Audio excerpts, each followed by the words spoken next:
Taste the Daily. Madurai மாவட்டம் மேலூர் மற்றும் அதன் சுற்று வட்டார பகுதிகளில் காலை முதல் மேகமூட்டத்துடன் காணப்பட்டு சாரல் மழை பெய்த நிலையில் மாலை நேரத்தில் இடைவிடாமல் கனமழை பெய்தது. வெள்ளலூர், அழகர்கோவில் மற்றும் கிடாரிப்பட்டி உள்ளிட்ட பல பகுதிகளில் 2 மணி நேரத்திற்கும் மேலாக இடைவிடாமல் கனமழை பெய்தது. பாசன கால்வாயில் மழைநீர் வெள்ளம் பெருக்கெடுத்து ஓடியதில் விவசாயிகள் மகிழ்ச்சி அடைந்தனர். வாகன ஓட்டிகள் திடீர் மழையால் கடும் சிரமத்திற்குள்ளாகினர்.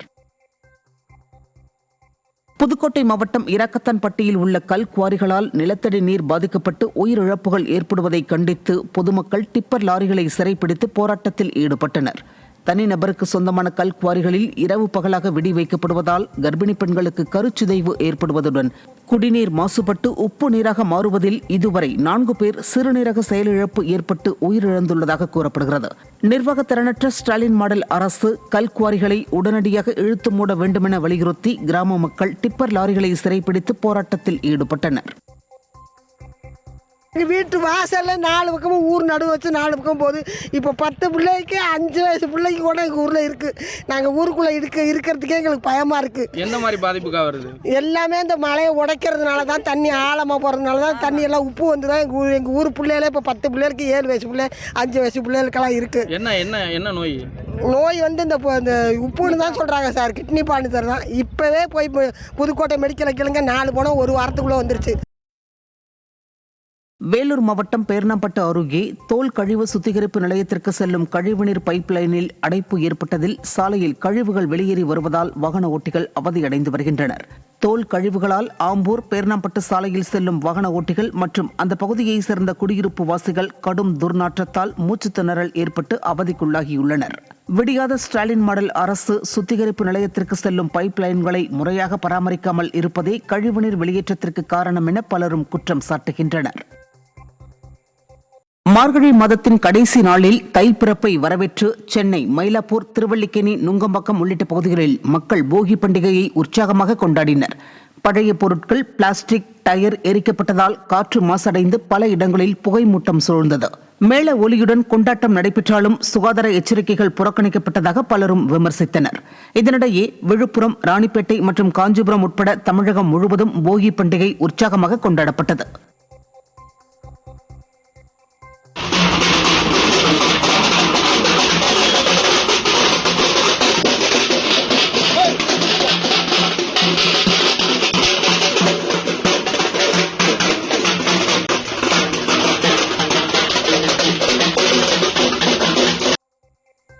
மார்கழி மாதத்தின் கடைசி நாளில் தைப்பிறப்பை வரவேற்று தமிழகத்தின் பல்வேறு பகுதிகளில் பழைய பொருட்களை தீயிட்டு கொளுத்தியும் சிறார்கள் மேளம் அடித்தும் போகி பண்டிகையை கொண்டாடி மகிழ்ந்தனர்.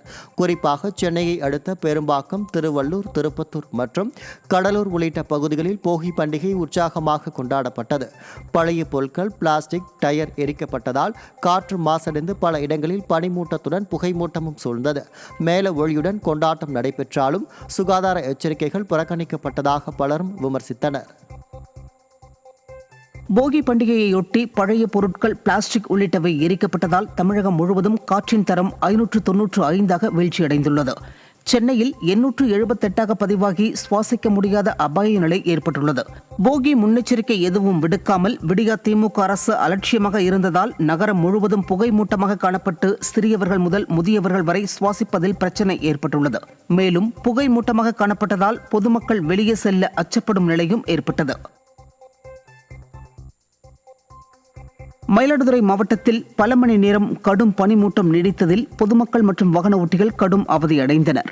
அதிகாலைக்கு பிறகு சூரியோதயம் ஏற்பட்டும் பல மணி நேரம் மூடுபனி நிலவியதால் சாலையின் எதிரே வாகனங்கள் தெரிய வாகன ஓட்டிகள் பலரும் முன்னெச்சரிக்கையாக முகப்பு விளக்கை எரிய விட்டபடி பயணித்தனர். இதேபோன்று கடலூர் மாவட்டம் புவனகிரி மற்றும் அதன் சுற்று வட்டார பகுதிகளிலும், திருவண்ணாமலை மாவட்டம் வந்தவாசியை சுற்றிய பகுதிகளிலும், சென்னையை அடுத்த GST சாலை மற்றும் ஆலந்தூர் பிரதான சாலை பகுதிகளிலும் பனிப்பொழிவால் வாகன ஓட்டிகள் அவதியடைந்தனர். சென்னை வில்லிவாக்கம் தொகுதிக்குட்பட்ட தாதாங்குப்பம் பகுதி சாலைகளில் கொட்டி கிடக்கும் குப்பைகளால் வாகன ஓட்டிகள் கடும் அவதியடைந்து வருகின்றனர். மேலும் கொட்டி கிடக்கும் குப்பைகளால் துர்நாற்றம் வீசி நோய் தொற்று பரவும் அபாயமும் அதிகரித்துள்ளது. விடியாத ஸ்டாலின் மாடல் அரசு குடியிருப்புகள் சூழ்ந்த பகுதியில் உடனடியாக குப்பைகளை அகற்றி கால்வாயை சுத்தம் செய்ய வேண்டுமென பொதுமக்கள் வலியுறுத்துகின்றனர். சென்னை பட்டறைவாக்கம் அம்பத்தூர் தொலைபேசி நிலைய சாலை குண்டும் குழியுமாக இருப்பதாலும் எரியாத விளக்குகள் காரணமாகவும் தினமும் விபத்து ஏற்படும் அபாயம் உருவாகியுள்ளது.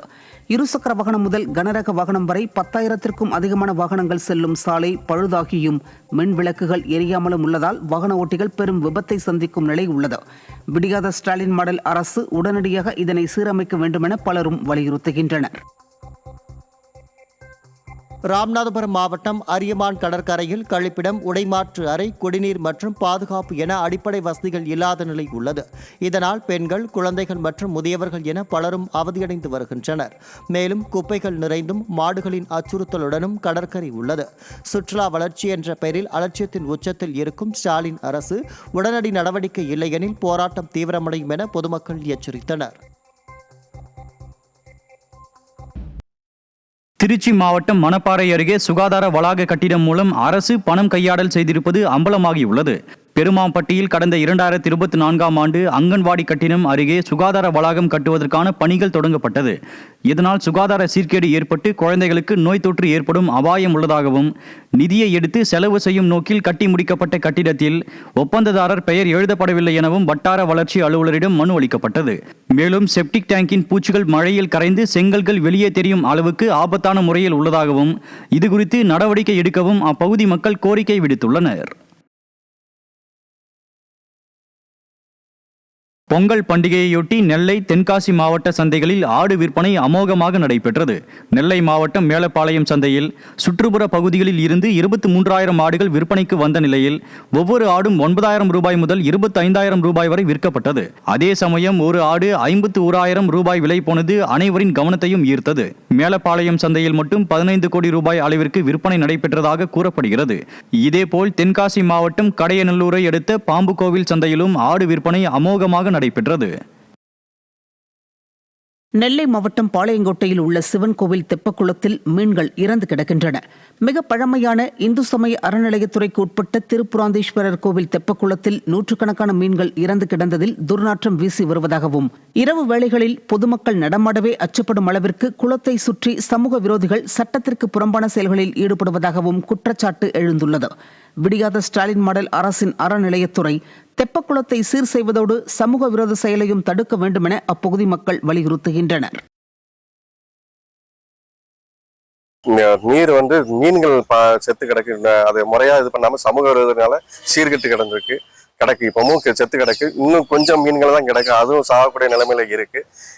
இரவு நேரங்கள்ல ஆண் பெண்ணு நடமாட முடியாத அளவுக்கு சமூக விரோதிகள் இவங்க ரொம்ப மது பாட்டில், போதைப் பொருள், அந்த மாதிரி இதெல்லாம் சம்பவங்கள்லாம் நடந்துகிட்டு இருக்கு. இதை போலீஸ் ஸ்டேஷன் அவங்க இதுக்கு கவனத்துக்கு கொண்டு போயிருக்கோம். அவங்களும் முறையா நடவடிக்கை எடுக்கிறதுக்கு கேட்டிருக்கோம். தஞ்சாவூர் மாவட்டம் கும்பகோணம் பூ மார்க்கெட்டில் பூக்களின் விலை கிடுகிடுவென உயர்ந்துள்ளது. மல்லிகை பூ கிலோ 4,000 ரூபாய்க்கும், முல்லைப்பூ கிலோ 3,000க்கும் விற்கப்பட்டது. பொங்கல் பண்டிகையை முன்னிட்டு பூக்களின் விலை உயர்ந்ததில் விவசாயிகளும் வியாபாரிகளும் ஒருபுறம் மகிழ்ச்சி அடைந்தாலும், கடந்த 2 நாட்களாக மழை பெய்ததில் நனைந்த பூக்களை குப்பையில் கொட்டும் அவலமும் ஏற்பட்டது. பொங்கல் பண்டிகையை முன்னிட்டு தமிழகத்தின் பல்வேறு பகுதிகளிலும் ஆடுகள் விற்பனை களை கட்டியுள்ளது. மதுரை மாவட்டம் திருமங்கலத்தில் 3,000 ரூபாய் வரை ஆடுகள் கூடுதல் விலைக்கு விற்கப்பட்ட நிலையில் மொத்தமாக 4 கோடி ரூபாய் வரை விற்பனை நடைபெற்றதாக வியாபாரிகள் தெரிவித்துள்ளனர். இதேபோன்று தூத்துக்குடி மாவட்டம் எட்டயபுரத்தில் உள்ள ஆட்டு சந்தையில் 1,50 கோடி ரூபாய்க்கும், கள்ளக்குறிச்சி மாவட்டம் உளுந்தூர்பேட்டையில் 3 மணி நேரம் மட்டுமே நடைபெற்ற ஆட்டு சந்தையில் 4 கோடி ரூபாய் வரை ஆடுகள் விற்பனை நடைபெற்றது. தருமபுரி மாவட்டம் அரூர் ஆட்டு சந்தையிலும் ஏராளமான ஆடுகள் விற்கப்பட்டதால் ஆடு வளர்ப்போர் மற்றும் வியாபாரிகள் பெரும் மகிழ்ச்சி அடைந்தனர். கன்னியாகுமரி மாவட்டம் தோவாளை மலர் சந்தையில் பொங்கல் பண்டிகையை முன்னிட்டு பூக்களின் விலை 5 மடங்காக உயர்ந்துள்ளது. 1 கிலோ மல்லிகைப்பூ 7,000 ரூபாயாகவும், பிச்சிப்பூ கிலோ 3,500 ரூபாயாகவும் விற்பனை செய்யப்பட்டது. பனிப்பொழிவு காரணமாக பூக்களின் விளைச்சல் குறைந்த நிலையில் பொங்கல் பண்டிகையை முன்னிட்டு தேவை அதிகரித்ததால் பூக்களின் விலை 5 மடங்காக உயர்ந்துள்ளதாக வியாபாரிகள் தெரிவித்தனர். தூத்துக்குடி மாவட்டம் திருச்செந்தூர் கோயிலுக்கு தைப்பொங்கலை முன்னிட்டு பல பகுதிகளில் இருந்து பக்தர்கள் குவிந்ததில் போக்குவரத்து நெரிசல் ஏற்பட்டுள்ளது. தென்காசி, விருதுநகர் மற்றும் நெல்லை உள்ளிட்ட பகுதிகளில் இருந்த 30 நாட்கள் விரதமிருந்து பக்தர்கள் பாத யாத்திரையாக வந்ததில் 2 கிலோமீட்டர் தூரத்திற்கு போக்குவரத்து நெரிசல் ஏற்பட்டது. ஆண்டுதோறும் பக்தர்கள் அதிகம் வருவர் என்பதும் தெரிந்தும் விடியாத ஸ்டாலின் மாடல் அரசின் மாவட்ட நிர்வாகம் சிறப்பு ஏற்பாடுகளை செய்யவில்லை என பலரும் குற்றம் சாட்டினர்.